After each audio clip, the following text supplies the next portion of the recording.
Ginising ako ni Jowa. Sabi niya sa akin, "Wa, 2 hours nang masakit yung puson ko. Tinitiis ko lang. Tawagan mo na si Doktora Teng." Tapos tinanong kami kung nafe-feel daw ba ni Mami na natatai siya. Sabi ni Mami, oo daw. Kaya sumugod na kami sa ospital. Sobrang taranta namin nun. Nakahawak lang ako sa tiyan ko nun. Takot na takot ako habang nasa biyahe kami. Tapos, sumangga pa kami. Buti side mirror lang yung tinamaan. Opo. Tapos, ang ginagawa ko, akala ko kasi baka nakaside na pa ako. Yung gano'n. Tapos, nung ano na ako, sumakit pa rin talaga siya. Tapos sabi ko, wak, gigising ko. Tapos sabi ko, masakit talaga. Walang gamot na Ako lang. yung mga vitamins lang sa kayo. So, kasi wala. Tapos nawawala siya. Tapos meron na naman. Tapos meron na naman. Parang nataas. natutusok. Tapos uy, kung ang gawin parang katabi. Pero natalo na labas. Yung ano, hindi-threaten ka na naman. Dito-threaten po ako. Pagod. Puyat, meron. Meron na pagod. Puyat ako. Puyat. Meron. Siguro may stress din po ako. Sige. Nag-travel ba? Hindi naman. Sa Ay, ko na. hapon, Dok. Opo, kahapon yun. Hindi na lang. Basta hindi ka nag-breathe. Meron. Check me po, okay lang po yung baby. Oo. Check natin. Tapos kung ultrasound na rin tayo.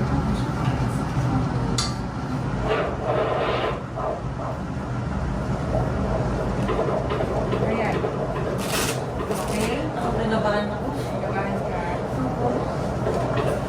Okay. Ayan na. Okay. Nung narinig ko yung heartbeat ni Baby Tyrone, doon lang ako nakalma. Parang bigla mo, hindi, wala, baka wala lang. Pero may tumutusok-tusok talaga. Yung feeling mo na nakakain na yun, that's the highest point. So, buti na lang nag-uusap ka. Hanggang mo yung under. Basta walang bleeding po. Relax lang yun.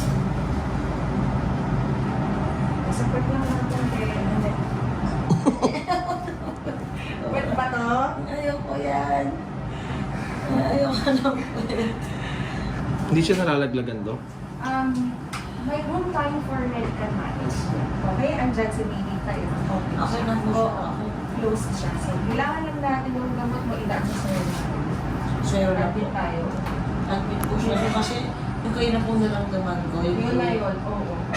Pero yung naramdaman ko po ngayon hanggang ngayon tatay po ako. Yeah, Pero wala lalabas. that's the threatened. Yeah. Ito pa din po. Oo. Kung hindi mo, kung pinabayaan mo, baka mag-bleed ka na, lumabas na siya. Kaya nga po, something ano pa lang. Tama yung ginawa mo, kumawala ka agad. Dumiretso muna kami sa labor room. Kasi kailangan pang i-monitor si Jowa. Tsaka wala pa kasi yung mag-ultrasound sa kanya. Etong si Vince, nasa-stress ako sa kanya kasi naghahanap siya ng papalit sa kanya sa pagbantay sa akin sa ospital. Kasi for admission na daw ako at ayaw mag-take ng risk ng doktor ko na iuwi ako dahil hindi nga safe at nagpa-palpitate pa din ako. At syempre para ma-monitor kung okay lang ba si Tyrone, kung tuloy-tuloy ba na mag-react ng maayos yung gamot sa akin, yung effectivity niya ba, magtutuloy-tuloy, yung ganon. Kaya nababad trip talaga ako sa kanya na, okay, so, unahin mo ba yan? Kaysa kami ng anak mo, di ba? Akala mo naman, putang ina, milim-milim ibabayad sa'yo para mapaisip ka lang ganyan, putang ina. Maintindihan ako, milim-milim ibabayad sa'yo. Hindi sa minamalit ko, pero sobrang baba naman para iwanan mo ko sa ospital. Yung totoo. Sorry, Wa. Kasi gusto ko lang din makatulong sa pera. Hindi ka makakatulong sa pera. Una-una mapupunta lang sa pamilya mo. Wait ako lang. Hindi bibigyan sa ospital. Sa ospital. Vince, hindi ka na nagmumulan. Sa mukha niya pera pang padala mo. Doon din yun. Kaya ko nga sabihin sa akin ng pampa-ospital. Sorry po. Tawagan mo na lang si ate, kakausapin niya para sila may kanya lang kahit nakakasas kasama sila may kayo. Hindi na ako na po. Hindi na. Kasi mo, kailan pa ako, kakasabi lang na huwag mo sa stress, pa nag-iisip mo kung sinong babantay sa akin sa ospital. Dahil lang sa may gig ka, putang ina. Pasensya, nakakala ko kasi makakatulong ako sa pera. Hindi nakakatulong. Kaya nga po. Ginawa mo na sa akin dati to, di ba? Sabi mo nasisi ka na. Nag-practice kayo, naperahan ako. Ngayon nararaglagan ako, tangina, ganyan. Tama na po. Iisipin mo yung gig mo. Opo. Hindi mo naisip yung buhay ng bata, yung buhay ko na ano. Opo, pasensya na. Nai-stress ako. Pasensya na. Opo, hindi na po. Ako na po magbabantay. Ibabalik ko na lang po yung Hindi ko kailangan magalit para maisip mo to. At automatic cancel lahat para sa'yo dahil kami mag-ina andito sa ospital, no? Opo. Pasensya na. Naguluhan lang no kasi akala ko makakatulong ako sa pera. Pasensya na. Kasi wala na rin naman ako na ipapasok eh. Hindi yung akin eh. Kaya akala ko yung pera na yun, may tutulong ko sa akin. Vince, kaya wala ka na mapasok kasi hindi ka makapagtrabaho kasi nga nagbuntis ako. Ako mas nakakakilos lang sa bahay. Ang trabaho mo sa labas. Sana naiintindihan mo na talaga may times na gano'n, pero mas kailangan ka dito. Opo. At nandito na po ako. At hindi na po ako Yung utang mo nasa labas, susubukan ng iligan, utang ina. Hindi ba, pasensya na po. Gusto ko lang talaga makuha din na yung pera, gawa ko nandito, pero pasensya na. Hindi na po ako Ganun naman tayo, mag-decide tayo ng mga ganung bagay. Hindi, dapat ma-instinct ka bilang tatay. Opo, Lalaglag ang partner kaya mo. instinct ko din yung pera kasi natatay din ako nito. Bakit sobrang kailangan naman yung pera ngayon? Wala ba tayong pambayad? Alam ko kaya Wala bang pambayad? Tanong kita, wala bang pambayad? Meron naman po. O wala ba akong insurance na magbabalik? Meron naman po. O ba't kung tangin na habol ka sa magkano kakarampot at TF na yan? Gets mo? Opo. Ba't kailangan mo umalis? Pasensya na po. Wala ba tayong limit sa bangko? Meron, di ba? Ano ba? Ako na po magbabantay Gusto mo lang umalis. Hindi po. Gusto mo lang gumano magtrabaho magagawin. Kaya sabi sa'yo kung mapabuntis, di ba? Hindi po. What? Hindi po yung ganun. Gusto niyo umalis. Hindi po. Gumawa ka ng paraan, ibang trabaho, putang ina, pagtapos ko makalabas ng ospital. Kung yun ang inisip mong pera, pero hindi talaga ako ng pera ngayon. Sige po. Hindi naman ito yung tipong, kailangan kitang iwan, kasi hindi kaya admit sa ospital pag wala akong binigay na down. Hindi naman tayo ganun ngayon eh. Kaya kung ma-hospital ngayon dito ng isang buwan, putang ina, paglabas natin, wala tayong ginawa, okay lang tayo eh. Opo. Pero ba't kailangan mo kabulin ngayon, yung kakarampot na TF mo na yun? Alam ko sino mga katulong ko. Kailangan eh. Naiiyak na lang ako sa'yo. Yung point na mo dito na. Hindi, pakyo ka. Nakawa kasi ako sa'yo. Kasi Mas maawa ka sa ginagawa mo sa akin ngayon. Kasi ko naman nagpapasok ng pera sa atin. Yun naman po. Vince, kakatapos mo lang mag-live nung nakaraan, nakapagpasok ka ng pera. Vince, malaki ka na, may utak ka, kaya mo gumawa ng pera kahit nasa hospital tayo online. Okay po. Kaya mo yan, putang ina. Okay po. Huwag mo nang ipilit ang baloktot mong dahilan. Okay po. Tahimik na po ako. At dito na po ako magsistay. At ibabalik ko po yung pinag-game ticket nila sa akin. Okay po. Pasensya na po ako. Kung nakatagdal ako. Ayun. Hindi na ako magsalita. Naglalagay na ako. Kumain ako. Buti na lang itong si Doc Teng. Sinamahan niya ako the whole time. Chika ako, binantayan ako. Doon, nakalma talaga ako. Kasi siguro kung anong nangyari, kami lang ni Vince, yung nandun. Walang ibang tao, walang ibang vibe. Baka sumabog na yung galit ko. Diretso kami ng ultrasound para ma-check si baby at ma-check yung cervix ko. Alam niyo sa mga ganitong pagkakataon, kahit parang nakaka-stress na, parang natatakot ka, na nalulugmo ka kasi gano'n nga yung nangyayari sa akin, sa amin ng baby ko. Bilang pumapasok yung saya, every time na makikita ko si baby Tyrone sa ultrasound, pumapasok talaga yung happiness. Tumagal na po siya.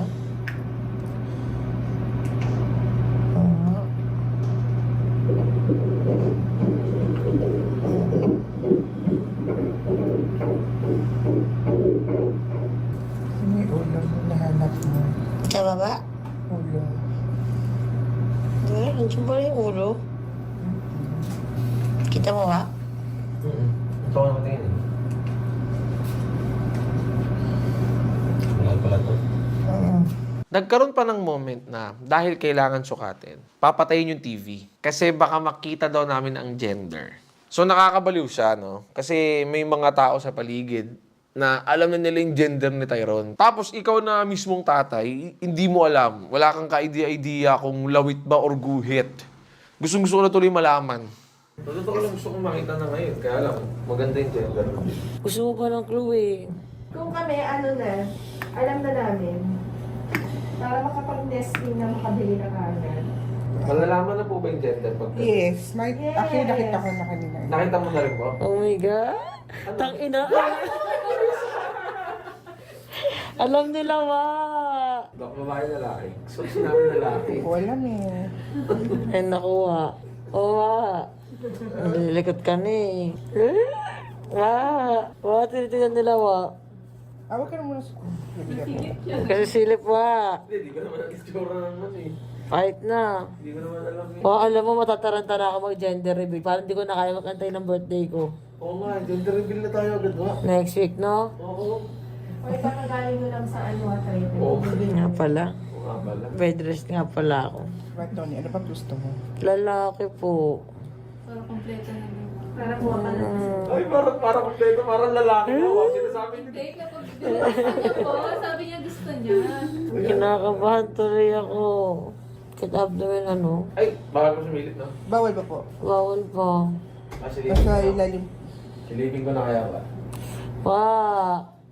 Hindi, dito lang sa kamila. Lalo na nung lumabas yung 3D, 4D, di ko naman tawag dun eh. Basta yung ganun. Naloka talaga ako kasi sobrang cute talaga ng baby Tyrone. Nagulat talaga ako na, yan na pala siya na mas klaro. Yan yung mukha niya. Matagal ko. Ang talikod po? Ano? Yung figure niya ngayon? Kamay. Okay. Nakita mo yan, wa? Yung wa, nakita mo yan, wa? Oo nga. Cute. Kamay. Pa. Oo. Ano, wa? Tulog siya. Tingnan mo, wiwi na natin. Cute. Wiwi na natin, turn ka lang. Close naman yung cervix niya. Yes. Okay. Ulod ako. Kamay. Ulo niya yan? Hindi pa sila. Ang cute. O, ito daw yung tenga eh. Yung Ha? kamay. Ito daw yung tenga, kamay, tas paa. Ang nakagilid? Nakagilid ka, nakagilid ka. Patagilid, side view. Side view yan? Alam niya pagka may video nga or something, ayaw niya sumarap. Gumagalaw nga eh. So, ibig sabihin, matibay si Tyrone, makapit. Bilis ka din na nag-response agad sa gamot. Cute baby. Kailangan pa daw i-confine si Jowa. Kasi, yung tibok ng puso niya masyadong mabilis. Nawala naman na yung sakit ng puso niya, pero yung feeling niya na natatae, hindi pa nawawala. So, kailangan talaga siyang i-monitor pa. Kasi baka mamaya, hindi pa din madaan sa gamot. Pero ba't daw kailangan ka pa magstay dito kung oral ka? Hindi. Bukas pa ako yung oral. Ubus yung pato hanggang bukas to eh. I-monitor pa rin po siya, sir. Opo, yun nga din po yung una ko naisip ng ano. Ba't parang ayaw mo ko magstay? Hindi, yun nga kung ba't nga tayo nagkaroon ng diskusyon kanina, di ba? Kasi ngayon agad yung una ko naisip, i-stay talaga ng ilang araw dito. Para... Minimum of 3 days daw talaga. Mas Kapag to, Bye-bye. gawa. 956, 901. Kaya Dr. Tim. Mag-isa lang kami doon? Hindi, yung nag-beam. Sa isang floor? Baka hindi marinig ako ng iba doon. Ay, natakot siya. Takot ako kasi kung mag-isa lang kami sa 9th floor. Okay lang. Hindi, okay lang, Dok, okay lang. Okay lang. Maganda daw sa 9th floor mo. Oo, tara doon na kami, Dok. Opo. Salong-solo niyo po. Wala ba lalakas pa Salong-solo mo, Ward. Wa. Hindi pa kita ready. Magpapadala tayo ng isang pangkasamang bantayan ako. Hindi pwedeng hindi. Huwag na. Ha? Huwag na. Bakit? Alam mo, kung kapapili mo, alam mo siya mas gusto kasama dito si Pai. Si Paye. Sige, si Paye. Dito daw po kasi sir may heater. Sa baba po kasi. Oo. Oo, yun. May heater. O, dito na Parang lang. nakaramdaman ko ng lamig ng multo, manililigo na lang ako. Tama. Dito ko lang mga kahit sino kasama ko. Si Paye or si Mikay or kahit sino. Alam mo ba't sinabi ko si Paye? Kasi kabaligtaran yun. Sa totoo lang wala akong kasama, wala akong gustong kasama. Kasi natatakot ako na baka makagawa kami ng something. Wala akong magpapabibl kayo sa iPod. Wala Wala pa akong akong pasyon. BBL ngayon. Wala akong magpapabibl. Sabi mo kay Doc Yapi, mag-schedule naman ng BBL ngayon para dito malagay. Ano? Andun lang. Ba't sa baba? Dito na lang po. Ayun na, ako na. Para ramdam natin meron talagang tao sa paligid. Palitan na lang. Kuha na lang sa ward. Sige po. Bakit natakot ka sa Oh, pakiramdam? walang aircon dito eh. Di pa tayo, ma'am? Kapag may narinig tayo nagsabi ng pati yung aircon, hindi tao yun. Tingin mo yung multo, nilalamig yung multo. May ganun Malay ba? mo. Hindi mo naman kilala lahat ng multo eh. Oh. Ano yung multo? Lamigin? Pwede naman yun eh. Tapos may kumatok na kasi tapos pagbukas ko wala. Sobrang nag-alala po talaga ako nung nalaman ko po yung nangyari kay Mami tsaka kay Tyrone. Kaya, after school po, pumunta na po talaga ako dun sa ospital. Hi, Mami! Hi po!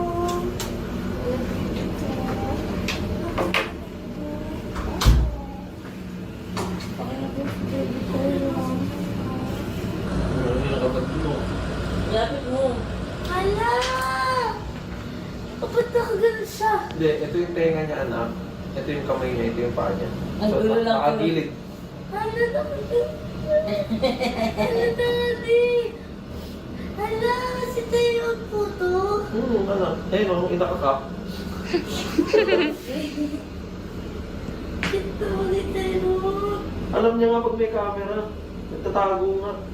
Pakalinis si talikod ng talikod. Talikod ng talikod. Oh, Ayun, video. si Tayo lang. Ang cute, Daddy. Diba? Ano? Daddy. Alam na nila yung gender ni Tyrone. Oo, nakita Alam na nila? Nila, ano mga nag-check? Sabi namin huwag kang sabihin na alam mo nila. Nasa sobra naman. Nakita agad? Nakita Alam na. mo, nakita na daw.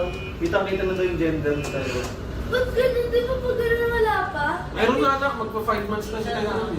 Pero mami, di ba hindi pa masyado sa kita? Kita na ang Wala, nangyari. ano reaction nila mami? Hindi sila pwede magbigay ng kahit anong clue or something. Ay, nakita na namin. Ganun lang. Normal lang. Tapos kinukulit ko sila. Babae po na lahat. Sumala ka. Daddy! Hindi ko yun alam. Hala! Sabi po kasi nila Tito Vince, sila lang daw po yung nasa 9th floor na patient nung time na yon. Patayin na lumakad. Sige. Wala kasing katao-tao ngayon eh. Kami lang andito. Sa floor na to.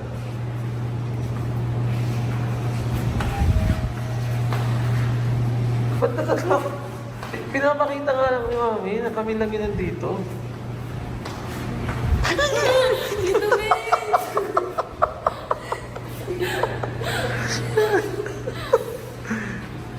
Oh, wala. Oh, yun lang din yun eh. Oh.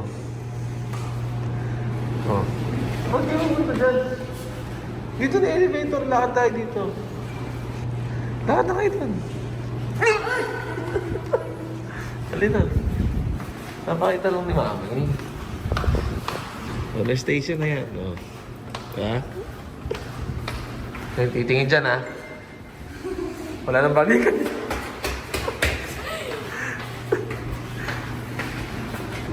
Narinig dito mo nag-elevator, walang tao. Bakit?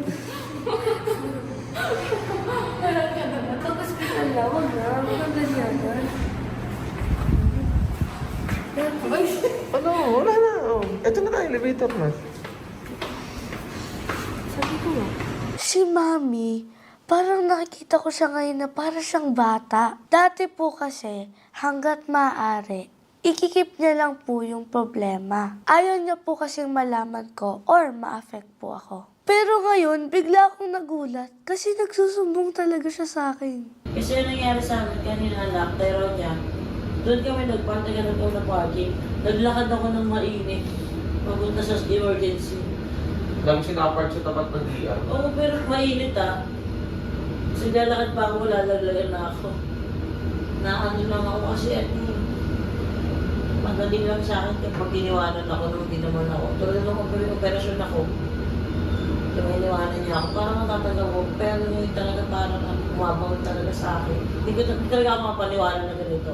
Akala ko okay na. Nung mapaniwala din may isip ni Vince na hindi hanap ako ng kapalit. Ano ka, digital na kaya siya. Hindi ko naisip. Kasi hindi lang ako mag-isip. May time Alam niya hindi pa ako stable, nakaganto pa ako. Alam niya eh. Tapos nasa isip niya nakaalis siya. Eh kung nandun siya sa malay, nalaglagan ako.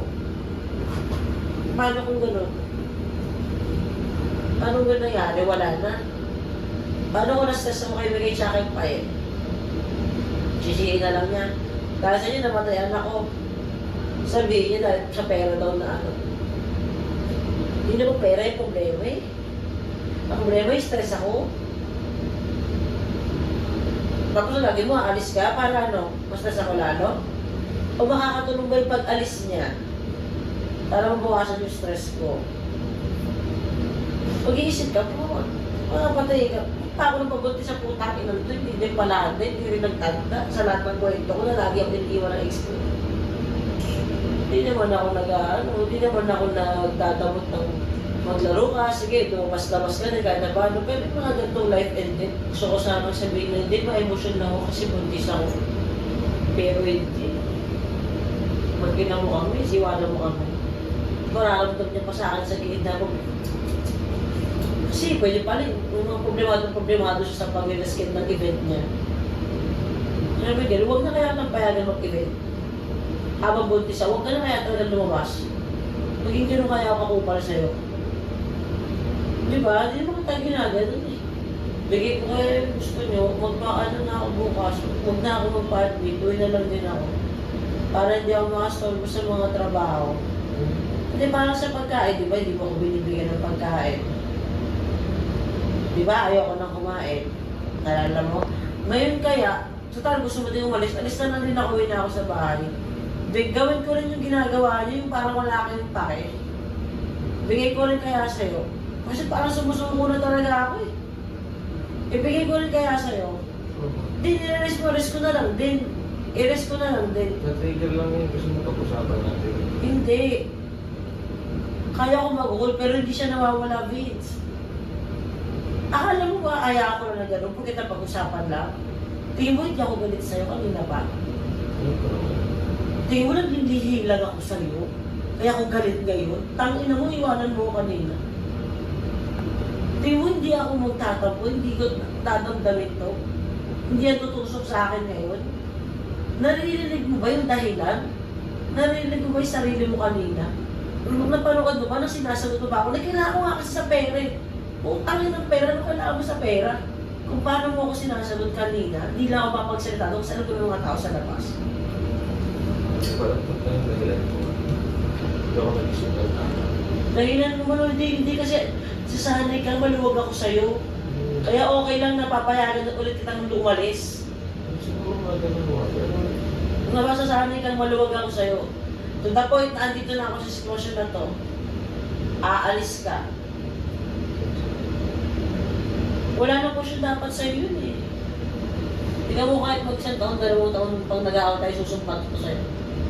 Ganon mo siya isasaksak sa akin. Ganon katindi. Tapos kapag sinusumbat ko ito sa'yo, sabi mo sa akin, toxic ako. Ano problema sa akin? Gawin mo na lang yung gusto mo. Hindi, gusto ko nga gawin. Ibigay ko na yung ginagawa mo sa akin. Gusto mo umalis, uwi na lang din ako. Gusto ko na din umalis sa ospital na to. Bibigay ko sa'yo kung bibigay mo sa akin. Ano, uwi na tayo bukas. Pwede naman eh. Para makapag-event ka pa. Hindi, gano'n na lang. Kasi parang ako lang gumawa dito eh.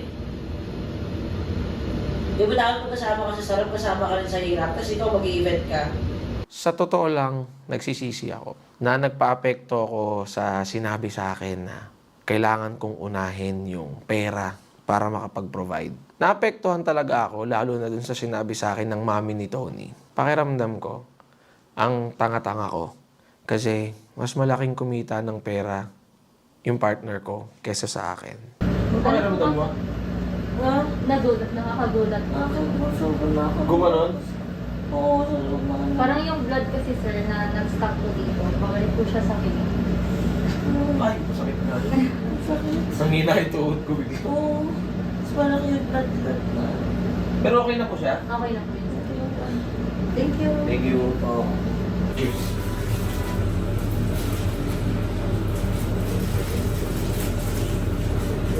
Laki yan. Eh? Ito, nilagyan ko na ng kutsara para pagka...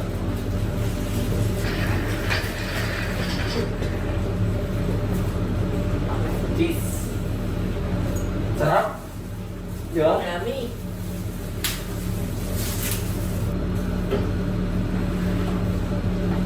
Sarap ng buhay. Thank you. Hanggang ngayon, hindi nawawala yung pagsusuka niya. Tapos nadadagdagan pa ng ibang bagay. Kaya nadidisappoint talaga ako sa sarili ko. Naiiwan ko si mami para magtrabaho, knowing na ganun yung lagay niya.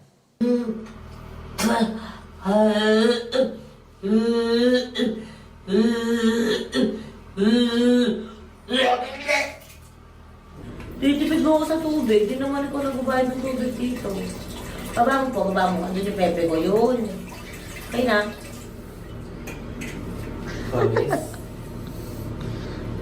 Promise? High five. Jowa! Kasi nga maawakit na ito yung Birthday. dugo. High five. Mawakit na yung dugo. Saan? Dito, pag binaba ko daw, di ba? Pag binaba mo akit.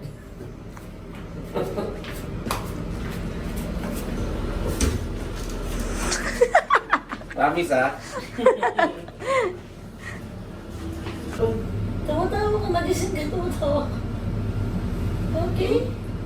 Tumatawa ka sa... Tumatawa ka. Yes. Why are you laughing? Hindi mo tandaan? So cute, ha? Sleep lang ikaw. Hindi po, natin ko pumapuno yung baby ko. Ayoko na tumayo. Sleep ka na, okay? Buti na lang may mabuting puso si Jowa na kapag nilambing ko, kumakalma siya. Sabi niya sa akin, gusto daw ni Tyrone ng yakap. Hindi ako. Yun daw yung sinabi sa kanya. Naririnig daw niya yung connection nila. The Bluetooth device is connected successfully. Eto na, kinausap na ako ni Doc. Based sa nakita niya sa mga pag-e-exam nila sa akin, based sa mga test ko at resulta niya, ang nakikita daw talaga nila na reason kung bakit nangyari to, nang butik ako malaglagan, ay walang iba kundi stress. Sige, so yung nakita sa'yo, hindi siya severe yung infection, konti lang yung UTI mo pa, hindi siya magpupos ng contraction, no? Nasa threatened miscarriage ka. So para siyang parang nagbabadya. So, na-rule out na natin halos lahat na hinihintay na lang tayong swab test. Yung galing in-swab natin sa private part. Nakakalungkot isipin na alam mo kung saan galing yung stress mo. Sa sarili mong pamilya, sa sarili kong nanay. Nalulungkot ako na ang hirap ibigay sa akin yung, teka sandali, hindi naman ako ganyan eh. First time ko nga sumagot sa'yo, di ba? First time ko nagtaas ng boses. Parang ang hirap na ibigay. Parang sandali lang, wait lang, ilang buwan lang naman, pagbigyan mo ako na ganito ako na hindi ko makontrol yung sarili ko. Parang hirap silang ibigay. Ngayon, ang nakikita ko stress talaga. Yung stressful state mo. Kasi every time na nai-stress ka sa isang sitwasyon o sa bagay, yung baby yung nakaka-receive eh. So talagang, kung pumunta ka kahapon, yung feeling mo na tutupo ka, di maganda yun kasi parang ilalabas mo yun eh. Diba? Parang nagpa-labor ka. Diba? Talagang tatay ka na wala Oo, hindi maganda yun. Buti nga, closed pa eh. Kaya huwag mo lang hintayin na bumuka siya ng tuluyan. Kawawa ang kilig. So, kailangan yung sitwasyon mo, dapat mapagaan na talaga yung buhay mo. Kahit papaano. Ngayon, kung sa bahay naman, limited naman yung activities mo kasi kakagaling din lang natin sa bed rest eh. Huwag ka naman masyado yung sobrang lalamierda. No? Kailangan mo din ng konting lakad-lakad lang sa bahay lang. Pero huwag na yung matatagtag, mapapagod, mapupuyat. Yun. Biyaheng yung long travel. Okay? Sexual contact mo na muna. Yun yung pinakamalungkot sa lahat. Joke lang. Wala eh, may pasahilan ka ngayon eh. Pag-pasahilan mo ngayon. Kaya nakalahati naman ako eh. Pero mabait ang baby mo kasi close pa rin. Yan ang nga eh. Despite everything, mabait ang baby. Di ba po kasi di ba tubo agad? Dugo ka, oo. Yan. sign niya na yun na mag-ano ka, maghinay-hinay. Doon ka na lupot eh. Dapat na lang siya wala siyang tulog. Oo nga naman. Pagod eh. So, nung hostel kami, lagi natutulog namin. Talaga? Kasi naano po ako eh. Hindi ko kaya matulog Yung ng na-accident ka. Hindi ko kaya mo ng tagal. Grabe sa may siya. Hindi, nag-reklamo siya lagi masakit yung likod niya. O, ito na naman tayo itong Nadasa na naman. Sige po, doktor. Kinabahan kami ulit ni Mami kasi hindi mahanap yung heartbeat ni Tyrone. Stretch mo lang po.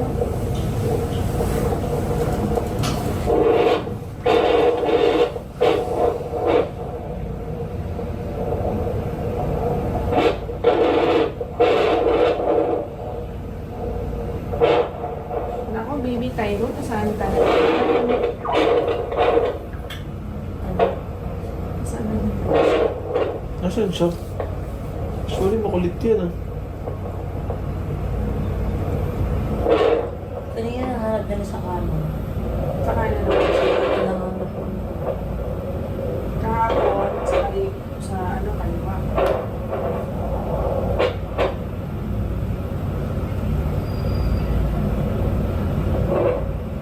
Kahapon, nabis niya hanapin eh.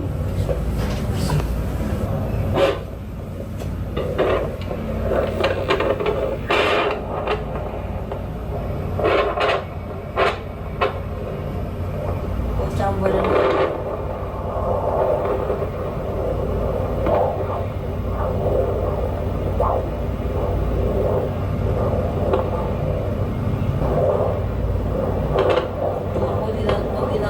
Takot ako. Kaya nga eh. Kasal tayo. Tama, hanapin natin yan.